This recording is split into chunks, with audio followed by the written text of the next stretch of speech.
Without this heartbeat, we cease to be. Without this heartbeat, we stop breathing, we stop living. I was thinking back at the beginning of the week. I was remembering a story that Buzz Aldrin was telling in an interview about his compadre, Neil Armstrong.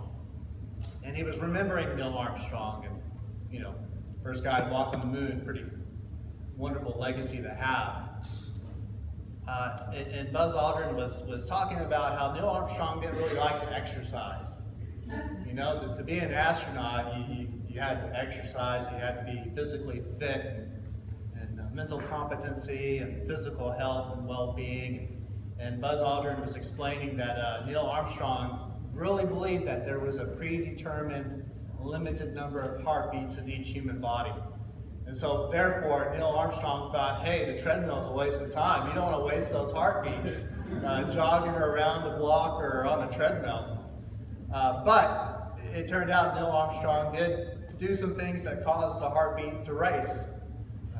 The Gemini missions and the Apollo missions and the test experimental craft, everything that he did to be a pilot, he spent his heartbeats on the things that he believed in, on the convictions and principles that he had, on the love for science. He intentionally spent his heartbeats according to the wisdom that he had. And I was thinking about how we spend our heartbeats. Now, I don't think that we have a predetermined number of heartbeats. I think every heartbeat, though, is precious, is premium, is a gift. Life is a gift. Life is an experience of grace and love and mercy, ups and downs, trials and struggles. But it's a gift, it's a grace, nevertheless. But there are moments we have to determine in our lives how we will spend our heartbeats. Will we spend our heartbeats caring for one another? Will we spend our heartbeats being a good neighbor, loving other people as we would want to be loved? Will we spend our heartbeats for personal ambition or selfish pride? Or will we spend our heartbeats surrendering our life to love, giving our life to love, contending for justice, acting out for mercy? How will we spend our heartbeats? So that's been something I've been thinking about. And in the course of this week, with the news that's come across our TVs, with the news that's come across our Facebook status, news feed, our Twitter updates, our Instagram, with all that news, it started to break my heart. I could feel my heartbeat become shaky, anxious. Despair started to creep in. Sadness, remorse, guilt, conviction, all these things caused the blood around my heart to start to swirl. And I could feel my heartbeat hurting. I could feel my heartbeat saddened. Then I could feel my heartbeat resolved to action as I debated what can I do in the face of the unrest that this nation has experienced in the past week. Jesus was telling a story about what it is to be a good neighbor. A young esquire came up and asked Jesus, the teacher, "Who is my neighbor?" A young lawyer, very knowledgeable about the law of that day, wanted to know from Jesus who the neighbor was. But as I thought about this story, I don't know that Jesus was necessarily interested in illuminating the mind of the young ruler as much as he was in conveying the emphasis to the disciples that were listening to the story be told. I think the disciples were the real audience in this story. I don't know that the young ruler really understood or processed or was really captivated by the story as Jesus was telling the story, but the disciples were listening. And here we are 2,000 years later, and we are a part of the disciples that are listening in on this story too. And it's not just to process this clever way of telling a parable a story to convey a greater truth. It's not that we marvel at Jesus' storytelling ability, but it's that we focus on what is the intent of the story. And so Jesus goes through and says, there was a wounded man, attacked by robbers, left for dead. A priest comes by. I'm off duty. I can't stop. I wouldn't be clean if I touched this dying body and walked the other way. Not my issue, not my problem. Let the authorities deal with it. And then another person came by, passed by as well, didn't stop. And then the Samaritan, which to be a Samaritan in that day and age was to suffer xenophobia, was to suffer racism, was to suffer prejudice from those that considered themselves full-blood Hebrew. Samaritans were considered half-blood Hebrew. And so there was a discrepancy and a prejudice that many Samaritans experienced. And so Jesus flips the story, and the people hearing the story, the disciples hearing the story, when Jesus gets to the Samaritan, their anticipation based on their prejudice, based on their racism, based on their xenophobia says, well, the Samaritans, we know that Samaritans aren't good. We know that there's nothing good about people that come from Samaria. Well, surely that this isn't going to be the hero of the story. And that's where Jesus flips the script and says, this is the person that is the hero in this story. This is the person that stopped. But this person just didn't stop and help. This person stopped and had compassion. And that's the word that we need to hold on today. Compassion. More than sensitivity. More than sympathy. Compassion is a deeper way of loving and caring for another person. In this case, the Good Samaritan did not know the person attacked by the robbers, did not know the person left for dead, did not know the risk and consequence of stopping to help that person in need, but stopped and had compassion. Now, if you get into the word understanding of the study of what that word means, it's rich with meaning. It's provocative with challenge. It's provocative with challenge in this way, that to have compassion, one of the commentators looking at the word origin of this word compassion that we have in English, goes back to hesed in the Hebrew language. And that word means if you could put on the skin of another person, if you could see through the eyes of that person, if you could feel the aches and the joints of that person, that's compassion. Stopping to see through the eyes of another person. That's hard to do. We're so jaded. We have our blinders to see through the context of our life experience. And that shapes and forms our worldview. But to see through the eyes of another person challenges our worldview. And that's the task of compassion. That's the gift of compassion I can relate to.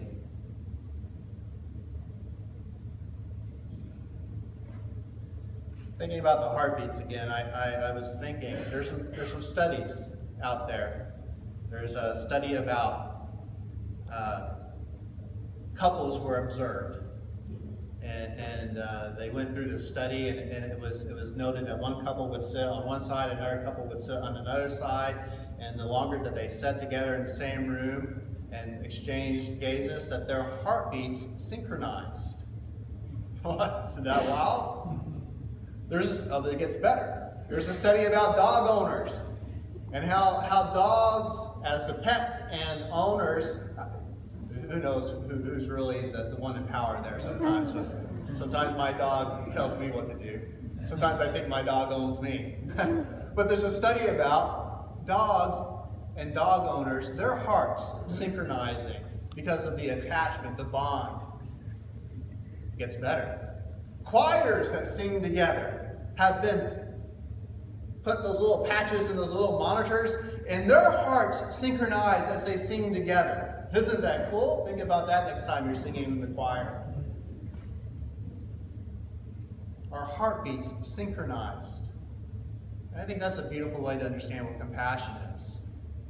Compassion causes me to stop, to help somebody in need. Compassion synchronizes through some kind of metaphysical reality, through some kind of physical anomaly. I don't know what it is. It's beyond my comprehension why these things happen the way they happen, but our hearts can synchronize with the pain of another person.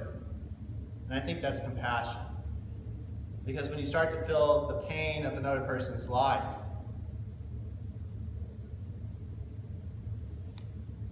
that's when we can be a good neighbor. That's when we can start to love them as we would want somebody to care for us, to stop for us, to tend to us, to stand up for us, to defend us, to back us up, to make sure that we're not alone in our plight.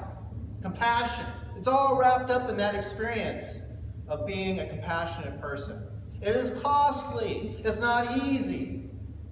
In the story, the Good Samaritan makes arrangements for the person who was wounded and beat up, makes arrangements that care would be ongoing. It wasn't just, oh, let me put some Band-Aids on this person, let me get them up, let me get them hydrated, let me stitch them up. No, it was ongoing as the Good Samaritan made arrangements for ongoing care for the person wounded.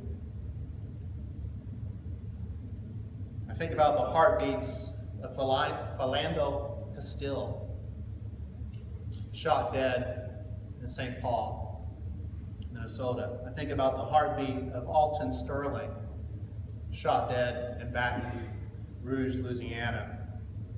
I think about the heartbeats of Sandra Bland, killed almost a year ago. June the 15th will be a year since Sandra Bland's been dead. And we say her name and we remember her. I think about the heartbeats of Joseph Ma, who was killed in Fresno back in 2014, running towards home, shot in the back twice by an officer-involved shooting. I think of the heartbeats of Dylan Noble, a young Clovis man, shot, killed by an officer-involved shooting a couple of weeks ago, shot twice when he was on the ground. Heartbeats. Heartbeats rising in the face of racism. Heartbeats frozen in the grip of police brutality. Heartbeats stopped by the piercing of bullets.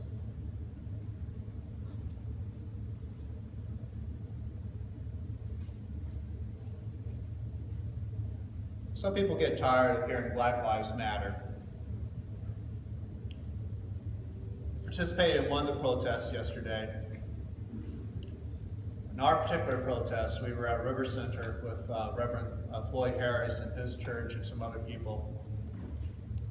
Some of the Brown Berets, some of my friends were there. And we had different signs protesting certain things, police brutality, we want justice now. And encouragingly, there were a lot of honks of support. There were a lot of waving, and that was encouraging. Every once in a while, there was somebody that would come to the corner and glare and then pill out in front of the protesters. That happened a couple of times. Sometimes there was just no expressions, just people staring, no smiles. Even if you waved to them, they didn't wave back. And I think one of the major challenges we have as a people, as a nation, our hearts aren't synchronized. We don't imagine anymore what it's like to be another person, to experience the racism that they experience on a daily basis, subtle and out front racism. There were comments on the live Twitter feed. What are these protesters doing? Why are they stopping traffic? Don't they have a job? Can't they do something more constructive? And you have to understand what is the motive for getting out and marching in the streets? What is the motive for obstructing highway traffic? And here's the motive. It is a sacred motive. It is to say, what is wrong with our country when we go about as business as usual? When this is the norm, when things like this go on, and we just, oh, that's just what it is to live in America. Let's just keep going and do our business. No, the people obstructing traffic are saying, no, this is critical. We have to stop and listen to the heartbeats of people affected. We have to stop commerce. We have to stop the powers of capitalism that say, keep going on, keep spending your money, keep living your life. Don't look over there. Don't stop to help. Keep doing your thing. Live your dream. The protesters, the provocative action of obstructing life as usual says, no, we are in jeopardy of flatlining if we don't synchronize our heartbeats.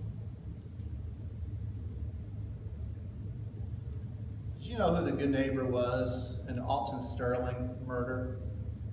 Do you know who called 911 when Alton Sterling needed help? A homeless person. That was the first call to 911 for intervention. And we were telling the story this day that there was the homeless person that stopped to intervene. That's the Good Samaritan.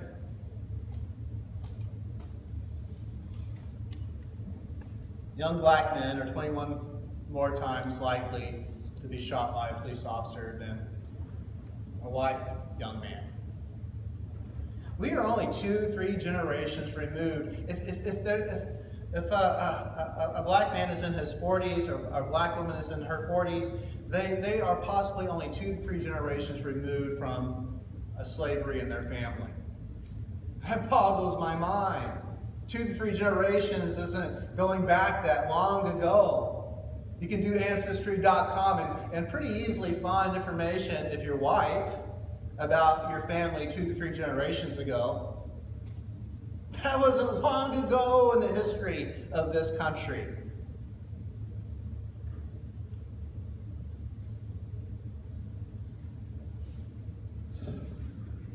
People say, no, we should say all lives matter.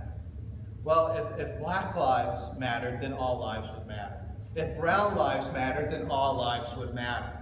If women's lives mattered, then all lives would matter. If our LGBTQ plus lives mattered, then all lives would matter. But the truth is, we can't say all lives matter until those that are marginalized, those that are on the fringe of society, until they have a chance at life, like white affluent persons of privilege have. Sometimes talk about white privilege, and I'm learning you have to really spell it out and to explain that. It almost sounds like a positive thing. The connotation sounds that I'm boasting of something I have that other people don't have. But when I say white privilege, what this means is that the experiences that a person of color, a woman, a person of different orientation, I'm a heterosexual white male, and I'm often at the pinnacle of society structure. I get all the breaks. Sometimes I joke that I can't get arrested, even when I'm doing civil disobedience. It's because of white privilege. White privilege has a way of insulating and inoculating a white person from the suffering of those on the margins. And so it is wrong to say all lives matter if first we don't go and say black lives matter. If first we don't go and pay attention to those that are often outcast in society. And so yes, black lives matter. And black lives are being taken at an alarming rate. When slavery was abolished, and what a struggle that was, racism didn't end there. The compromise in the writing of the Constitution was that a black life, a black male life, was 3/5 a human. That was a compromise by the founding authors. And not until the 13th and 14th, 15th amendments came along did we start to sort through that. So when slavery was abolished, that didn't end racism. Quickly, this country as a whole moved to Jim Crow, a new form of segregation and separation and expression of racism. And then when we started to figure out Jim Crow, that didn't end without a struggle. That didn't end without marches. Civil rights was bought and purchased by the blood, sweat, and tears and the heartbeat synchronized by good people of conscience and faith. But when Jim Crow started to fade away, then mass incarceration came, and people of color are disproportionately impacted by mass incarceration. And so we still live in the grips of racism and hatred. And we are still struggling to synchronize our heartbeats, to have compassion for one another. But once we start to synchronize our heartbeats and have compassion for each other, then we have to move to specific actions. So what happened yesterday all across this country and in Fresno? What happened yesterday was lament, was outrage, was righteous indignation, just anger. That's what happened yesterday. And if you don't understand it, if you wonder what the actions and the strategy was of the young people leading, it was the bigger march yesterday was all led and called into action by young people. And if we start to criticize the strategy of that, or why did they have to cuss so much, or why did they get so angry, and why then you have to check your privilege. We have to check your privilege. That's all I can say about that. And checking your privilege is a hard thing to do. It's introspection. It's confession. It's repentance. We can talk about the spirituality of checking your privilege. For me, being out with my friends yesterday was a way to synchronize my heartbeat with the plight and suffering of others. Not understanding, not experiencing what they experienced firsthand, but wanting to relate to them, wanting to stand in solidarity with them, wanting to be a real help to those that are experience racism and prejudice every day. It's a way for me to learn by not preaching, by not teaching, but by listening and seeing and hearing and sensing heartbeats. Tanishi Coates wrote a wonderful book entitled Between Two Worlds, and it's a memoir that he writes as a young African-American father to his young African-American son. It was one of our books that we studied as a conference when we were discussing what it is to be a neighbor. I want to read an excerpt from his book. He says, all our phrasing, race relations, racial chasm, racial justice, racial profiling, white privilege, even white supremacy, all this language, serves to obscure that racism is a visceral experience, one felt in the sinews and joints of your mortal body. That it dislodges brains, blocks airways, rips muscles, extracts organs, cracks bones, breaks teeth. You must never look away from this. You must always remember that the sociology, the history, the economics, the graphs, the charts, the regressions all land with great violence upon the body. Those that experience racism, those that experience xenophobia, it's not just sticks and stones will break your bones, words can't hurt you. No, it is that racism breaks your bones. That racism that damages your being, your essential biological body. That's the target of racism. To say that your heartbeat is not human. That your heartbeat isn't worthy of other heartbeats.